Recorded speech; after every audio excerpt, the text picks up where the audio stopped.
talaga bang masama na gumamit ng mineral oil?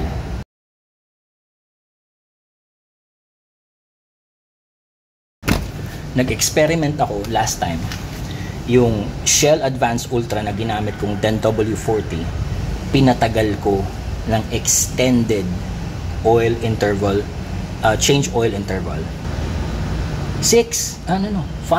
Okay, 5,000, sabihin na natin 5,000 to 6,000 kilometers. Hindi ko na masyadong nabilang yung odometer eh. So yung inalis ko na lang is dito. Ito, that's 5,000 to 6,000 kilometers oil. And I'm telling you, hindi ako binabayaran ng Shell, at sa tingin ko hindi rin ako magugustuhang bayaran ng Shell. I'm not promoting Shell, but pinahanga ako ng langis na to, ng Shell Advance Ultra 10W40. 100% fully synthetic. Ang ganda pa ng langis niya, mapula-pula pa rin siya after 6,000 kilometers. But meron akong gagawing sunod na experiment, and right now it's all about the Shell AX5. Itong Shell AX5, this is 15W40. So yung 10W40 ngayon, 15W40 na ang gagamitin ko. This 15W, ibig sabihin mas mataas yung kanyang cold index kaysa dun sa tapos yung kanyang hot index na 40 ay pareho lang. Gusto ko sanang gumamit ng 20W50, pero wala akong makita kasi gusto kong mag-experiment uli. Talaga bang masama na gumamit ng mineral oil? This is 245 pesos ang 800 ml.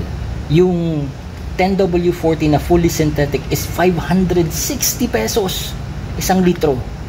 Dun sa 1 litro ng fully synthetic, makakabili na ako ng 2 premium mineral. So this AX5, this is like the premium mineral na sabihin natin parang semi-synthetic ang datingan niya. Yung AX3 ng Shell, yun yung talagang mineral based oil, the basic oil. That's 235 pesos per liter. Eh wala nang stock. Ito lang yung may stock. Actually yung 10W40 wala rin stock. Ito lang yung may stock do sa binibilhan ko. So sabi ko, sige, mag-experiment ako. Gagamitin ko to, tingnan natin kung ano magiging performance niya. Kasi baka mamaya, depending on my ride, depende sa style ng pagra-ride ko at depende sa ginagawa kong pagra-ride, baka naman mamaya, pwede na to. Baka sasapat na to para sa akin. Eh, mas mura to.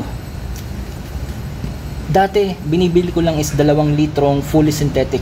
Ngayon, meron akong 3 800 ml. Mas mura pa rin kaysa sa fully synthetic. So, tingnan natin if I'm an idiot and if I will blow up my bike, if I will destroy my bike using this oil.